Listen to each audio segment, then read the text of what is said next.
What's going on, guys? It's Northern Rides and welcome to a different kind of video. Today you're going to be watching me build a roller coaster. I've gotten a lot of compliments on my roller coaster. Thank you for that, by the way.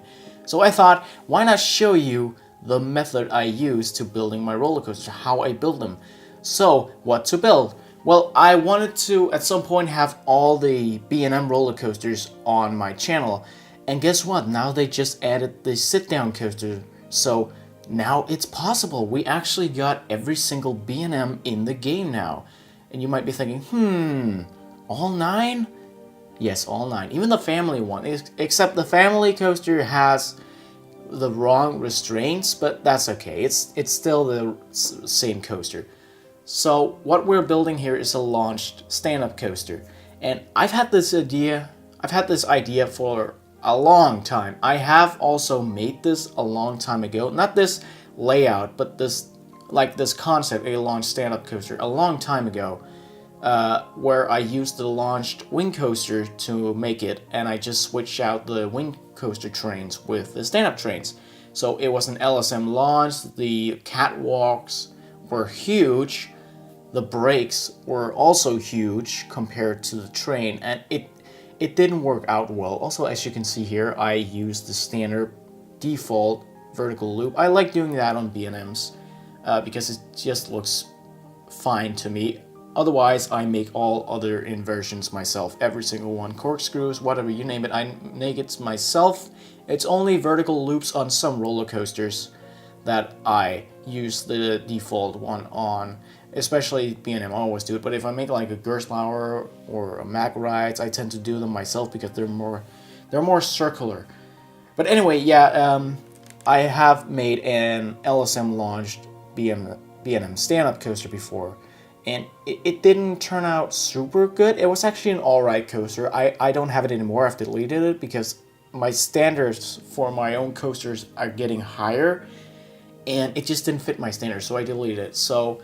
But now they've added the sit-down coaster, and guess what? It has the same launch, this entire launch as the Incredible Hulk does in real life. So I thought, hey, I can finally do my idea, especially because the stand-up coaster is an older model. So if there was a stand-up coaster with a launch in real life by B&M, it would use the tire launch. It would definitely. There's no doubt about that. So now I thought, now I can finally do this properly, and you know what? Let's make a YouTube video out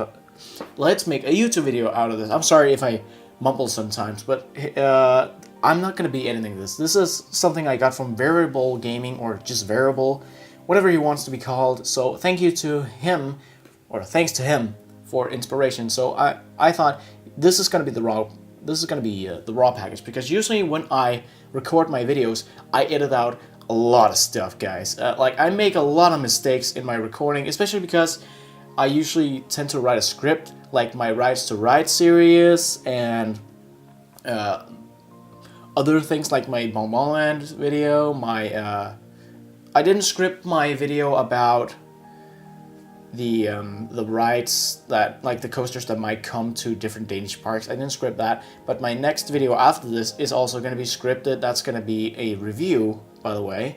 I'm going to redo my reviews, which also means, yeah, I have one review so far, which is of Karanan and Flug van Novgorod. I'm going to be deleting that because it's outdated. I don't quite like it, so you know what? I'm going to get rid of that. I'm going to make a new Karanan and Flug van Novgorod review eventually. It's going to be a little more structured. It's going to be based off points. I'm going to kind of do the same as other YouTubers do, but that's just because I find the system very nice, like giving scores and such and points. So that's what I'm going to be doing with my new reviews in kind of my own style. So anyway, yeah, this stand-up coaster, let's talk about this. Let's talk about this stand-up coaster for a while. This stand-up coaster has long trains, guys, but that's because it's a big coaster. So obviously I got inspiration from the Incredible Hulk. Again, it has an inclined launch, it has a 0G roll. However, it goes into the roll in the opposite direction of what it's gonna turn after. No, wait, I'm sorry. It exits the 0G roll in the opposite direction that it's gonna turn into. So it's like more laterals, right? Because it's gonna be turning a little more. And I had to hardline this a lot. I put the hardlining on full throttle on this one, 2 meters, because it's a stand-up coaster, so the chest area of the riders is pretty high up. So therefore I had to use maximum hardlining, and it turned out alright. So yeah, it has a zero G roll, it has a vertical loop, it has a dive loop. I'm not too satisfied with the dive loop. I think it looks a little funky. But you know, it's alright, it's snappy, and that's what I found to be most important. So we also have an incline loop. I thought that could be pretty cool to make. I just found it natural instead of just going straight. So yeah, but as I said, I'm gonna include every single B&M at some point on my channel. I'm gonna make the sit down as well, but I want to make it more different. Like my Flawless coaster, Mud Dragon, is very basic. The layout is very standard, not very creative at all. And that's because at that point in time, I hadn't made a proper Flawless coaster yet. I hadn't made a Flawless coaster that I was actually satisfied with. So I thought, you know what, I'm gonna try to make something realistic. I'm gonna try making the stuff that the Flawless coasters do in real life, see if I can do it, and then we can use that. And then at some point in the future, I'm gonna make a more custom Flawless coaster. But now I'm just gonna do that with the sit down. And here you see me making the corkscrew. By the way, I'm gonna rant about this. Okay, so B&M corkscrews aren't normal corkscrews, I guess you can say. They're called flat spins, and basically they're like normal corkscrews, except they snap you at the top. Like when you invert, it goes very fast. You go slowly into the corkscrew, slowly out of it, but you invert very fast. It's very whippy, right? And it's very hard to make a whippy corkscrew in this game. So basically what I do is I use angle snap to make corkscrews, to make B&M corkscrews or flat spins, whatever you want to call it in the game. Because I want it to be symmetrical, and I basically use very sharp pieces to make the top. And I still haven't made a single B&M corkscrew that I'm super satisfied with. I always feel like I make some sort of mistakes and it looks a little funky, but you know, it's alright. It's okay. In the matter that I'm satisfied with it, right? Like, it's not perfect, it could definitely be better, but I'm satisfied with it enough to use it for the coaster. So this final part here, it was already losing speed. I thought, yeah, it's time to run into the brake run, so that's what I did now. I made this brake run right here.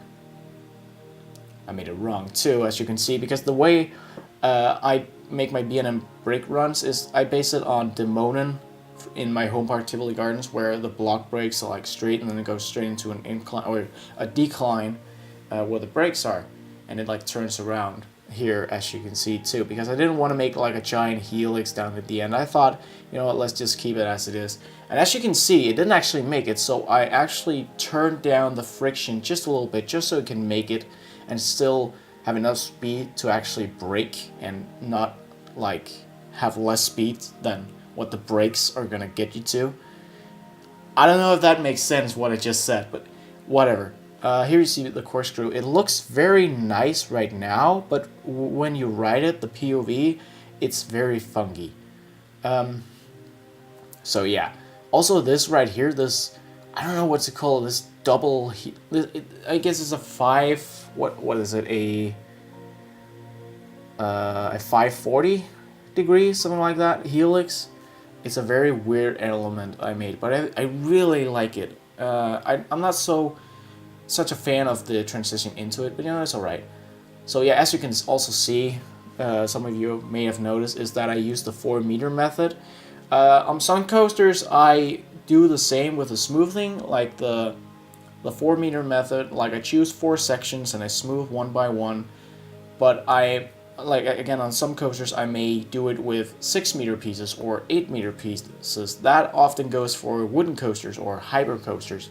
But on coasters that have more compact layouts or sharper transitions, I tend to just use 4-meter pieces like I did on this one.